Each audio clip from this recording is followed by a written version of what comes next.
Assalamualaikum warahmatullahi wabarakatuh. Selamat pagi anak-anak. Siswa kelas 6. Bagaimana kabar kalian pagi ini? Bagaimana kabar kalian pagi ini anak-anak? Baik, Pak. Baik ya. Oh ya. Kalian silahkan Baik, Pak. yang belum ngisi pertanyaan dari Pak Guru, jawab pertanyaan dari Pak Guru yang sudah Pak Guru kirimkan linknya di di grup WA ya. Silakan diisi. Yang sudah, terima kasih. Oke, pagi ini kita akan belajar tentang materi ilmu pengetahuan alam.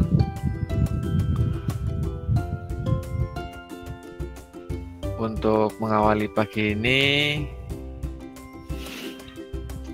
sebelum pembelajaran dimulai, marilah kita berdoa sesuai dengan kepercayaan masing-masing. Berdoa dipersilahkan. Berdoa selesai. Baik anak-anak, untuk pagi ini semoga kalian semua sehat dan tentunya semangat untuk belajar. Pak Guru akan melihat perasaan kalian pagi ini sebelum pembelajaran dimulai.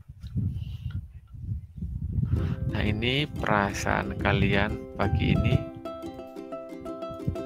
Jadi dari 15 anak yang mengisi, 11 anak memiliki perasaan yang bahagia di pagi ini dan 5 anak biasa saja, kemudian tidak ada yang sedih. Artinya pagi ini kalian semua tidak ada yang bersedih ya, tidak ada yang bersedih, semuanya bahagia. Dan biasa saja itu hanya 5 anak, sebagian besar bahagia. Semoga kebahagiaan kalian pagi ini bisa membuat suasana belajar menjadi nyaman sehingga kalian semangat dalam belajar. Anak-anak, Pak Guru punya sebuah gambar untuk kalian yang bisa kalian amati nanti ya. Sebelum mengamati gambar, coba jawab pertanyaan Pak Guru. Ayo, perkembangbiakan vegetatif itu apa artinya, Diva? Berkembang biak dengan cara tidak kawin. Ya, pinter. Kayak gitu ya, diingat. Jadi, perkembangbiakan vegetatif itu adalah perkembangbiakan secara tak kawin. Ya, berarti kalian masih ingat materi sebelumnya ya. Ya.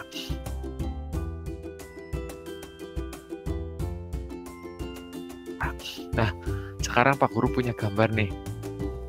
Ada dua gambar, gambar A dan gambar B. Dari dua gambar tersebut, coba siapa yang bisa membedakan dua gambar tersebut? Yang A itu gambar apa, yang B gambar apa? Gambar A itu gambar apa? Pepohonan, Pak. Pepohonan. Ya, gambar B?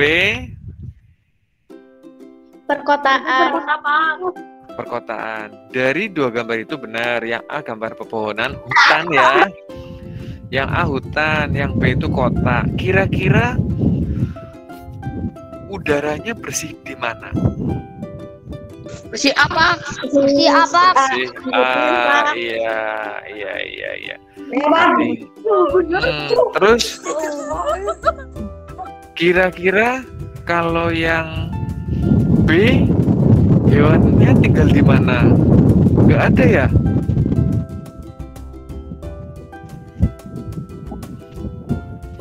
Coba di gambar yang mana yang mungkin tidak ada tempat tinggal hewan sehingga hewan akan punah? Di perkotaan, Pak. Oh iya, betul sekali. Jadi kalian sudah tahu bahwa untuk melestarikan hewan, kita harus tetap menjaga hutan agar tetap lestari, sehingga tempat tinggal hewan tetap ada gitu ya. Kemudian Pak Guru punya ini tayangan video, disimak ya. Disimak videonya. Jadi tadi gambar sudah dibahas, apa itu gambarnya, sekarang ada video nih, tolong diperhatikan. Dari kecil kita selalu dengar hutan dinamain paru-paru dunia.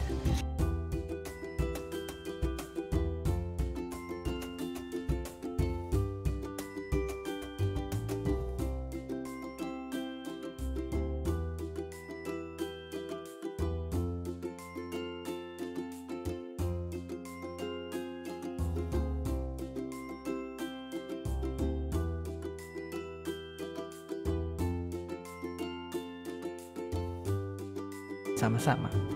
Dan seperti biasa, terima kasih.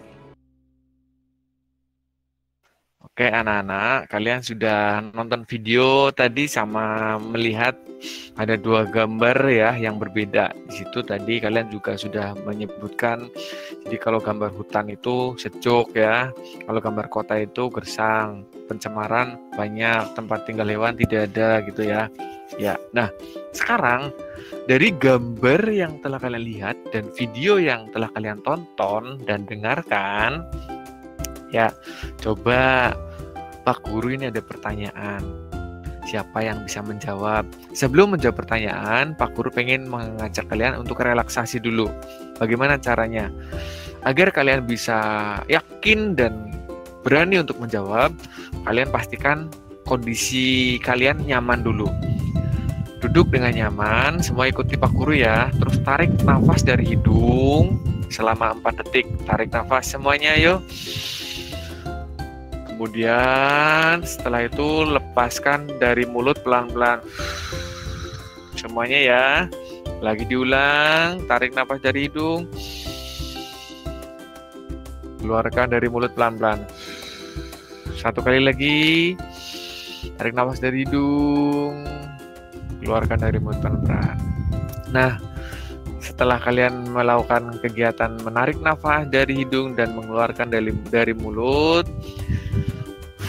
terus pastikan kondisi kalian sekarang nyaman dan berani dan punya keyakinan. Gitu. Kalian nyaman, kalian enjoy. Oke.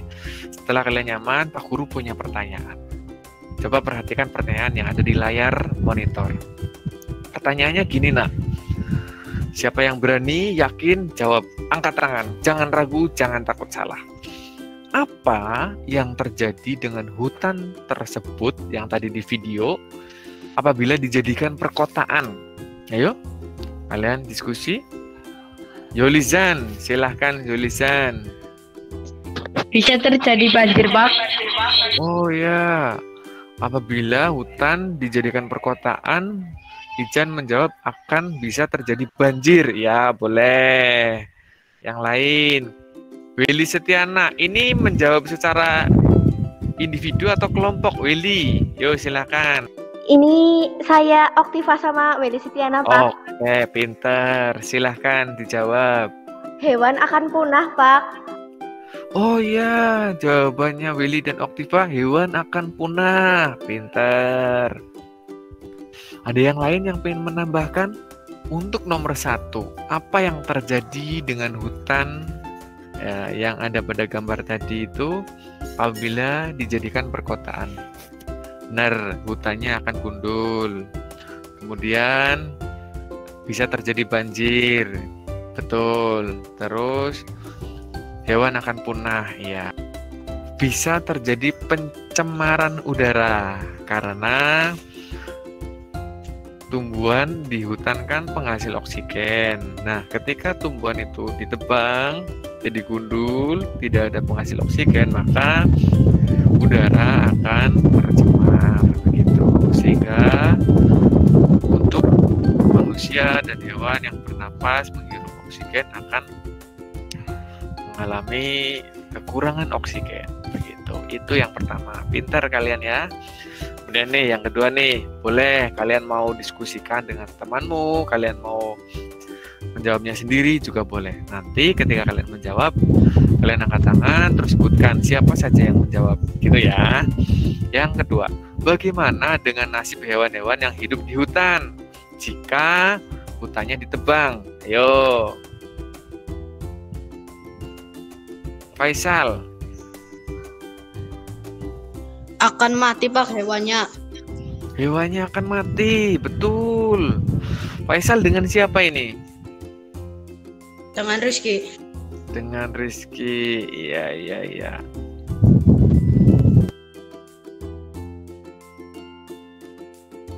Yang lain, selain hewannya akan mati?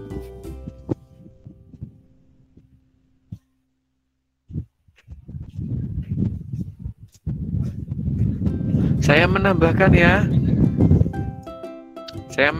ya, hewan akan kehilangan tempat tinggal, ya apa tidak? Iya kan? Ya enggak? Iya, Pak. Iya, benar. Ya, oke, sip. Terima kasih, tadi Faisal sudah menjawab. Pertanyaan ketiga, siap-siap ya. Rebutan nih, siapa cepat? Di mana hewan-hewan tersebut akan tinggal jika hutan telah musnah? Ayo, Faisal. Di kebun binatang Pak. Ya, boleh. Faisal jawabnya di kebun binatang. Yang lainnya? Di tempat perlindungan hewan Pak. Ya, di tempat perlindungan hewan. Boleh. Selain itu, tidak punya tempat tinggal. Iya kan? Tidak punya tempat tinggal. Pertanyaan keempat, siap-siap ya. Oke. Bagaimana pengaruhnya terhadap kehidupan manusia jika seluruh pohon dan semua hutan di bumi habis? Ayo. Pengaruhnya Faisal gimana? Udaranya akan tercemar Pak. Udaranya tercemar sehingga manusia Udara tidak sejuk lagi, Pak. udara tidak sejuk lagi. Pinter. Ya, Enggar gimana? Susah mencari makan, Pak. Susah mencari makan. Iya karena Susah mencari udara segar, Pak. susah mencari udara segar. Benar sekali. Yulizan, Susah bernafas Pak. susah bernapas. Pinter. Mungkin hewan atau tumbuhan akan mati. Hewan atau tumbuhan akan mati. Ya boleh. Semua. Sevi gimana Sevi? Tidak ada air bersih, Pak. Tidak ada air bersih, pinter sekali. Ya, jadi kalau pohon dan hutan itu nggak ada, bisa tidak manusia susah bernapas, terus udara tercemar, tidak ada air bersih, bisa tanah longsor kan, banyak sekali. Pintar kalian semua. Ya, baik anak-anak, kalian sudah eksplorasi tentang dampak terjadinya bencana atau dampak negatif bagi kehidupan manusia maupun hewan jika hutan tidak ada lagi. Begitu anak-anak, pembelajaran pagi ini. Diingat tugas proyek kalian setelah ini untuk eksplorasi tentang bagaimana kondisi hewan dan tumbuhan di sekitar tempat tinggal kalian. Apakah kelestariannya terjaga? Cari dan kumpulkan informasi tersebut. Itu tugas kalian. Baik anak-anak, terima kasih kalian telah ikut belajar dengan Pak Guru dengan semangat dan bahagia. Untuk kegiatan eksplorasi di lingkungan sekitar kalian bisa melakukan secara individu maupun kelompok. Nanti Hasil kerjanya bisa kalian tuliskan di buku tugas kalian, atau bisa kalian lakukan rekaman atau kalian video kalian dalam menjelaskan tentang bagaimana kondisi hewan dan tumbuhan di sekitar tempat tinggalmu.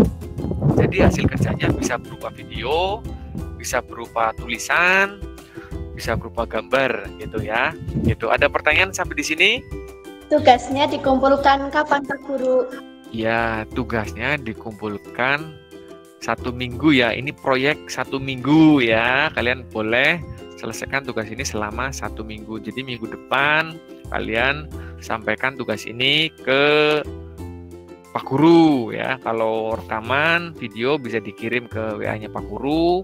Kalau tugas tertulis di foto dikirim ke Pak Guru. Pak Guru itu nanti dikirim ke grup atau ke nomor Pak Guru? Ke nomor Pak Guru saja ya. Baik, terima kasih anak-anak. Pagi ini pembelajaran melalui virtual tatap maya. Bila kita akhiri pembelajaran pagi ini dengan melafalkan lafal hamdalah bersama. Alhamdulillahirabbil alamin. Terima kasih. Demikian teman-teman tadi sekilas mengenai pembelajaran berdiferensiasi, terintegrasi kompetensi sosial emosional. Jadi memang saya sadari masih banyak kekurangan karena kekhawatiran dalam proses merencanakan sampai dengan pada melaksanakan dengan mode daring itu ada terhambat pada saat interaksi yang tak langsung gitu ya. Tatap maya itu menjadi penghambat. Namun dengan semangat belajar murid memicu saya untuk semangat juga menyajikan pembelajaran yang menyenangkan. Teman-teman, pada saat memasuki kegiatan pembuka atau kegiatan awal, saya coba melihat perasaan murid melalui survei Mentimeter. Kemudian untuk kegiatan awal juga saya melakukan diagnosa kesiapan belajar murid. Kemudian memasuki kegiatan inti, saya coba menyajikan materi melalui berbagai konten yang berbeda. Konten ada gambar, ada video, ada audionya gitu ya. Untuk memfasilitasi kebutuhan belajar. Kemudian di kegiatan inti saya juga menyajikan diferensiasi proses di mana dalam proses tanya jawab maupun pemahaman materi murid bisa secara individu maupun berkelompok mengikutinya. Di kegiatan inti juga ada pengendalian emosi ya, kompetensi sosial emosional berupa pengendalian emosi. Pada saat tanya jawab tentu kan ya murid tidak selamanya langsung bisa menjawab, mungkin karena bingung atau apa. Jadi saya ajak untuk menarik nafas panjang lewat hidung dan mengeluarkan lewat mulut. Di situ emosi akan stabil dan anak akan pede menjawab pertanyaan. Yakin begitu. Pada saat kegiatan inti juga ada diferensiasi produk, di mana hasil kerja yang berupa penugasan di kegiatan inti bisa disajikan dengan berbagai cara, secara tertulis maupun secara lisan gitu. Kemudian memasuki kegiatan akhir, di situ ada diferensiasi proses dan produk pada saat saya menyampaikan tugas proyek yang akan dilaksanakan di rumah proyek ya, di mana proyek itu bisa dikerjakan secara individu maupun kelompok. Diferensiasi proses hasilnya bisa dikumpulkan melalui catatan atau tertulis di kertas, di foto boleh, dikirim kertasnya ke sekolah boleh, atau direkam voice boleh, atau direkam video. Jadi ada diferensiasi produk. Dan kemudian saya juga mengajak murid untuk menyimpulkan bersama materi pembelajaran di hari itu. Demikian teman-teman sesi pembelajaran kompetensi sosial emosional dengan berdiferensiasi. yang sudah coba saya sajikan di presentasi untuk aksi nyata pembelajaran kompetensi sosial emosional modul 2.2 ini. Semoga bermanfaat, sehat dan sukses selalu. Terima kasih.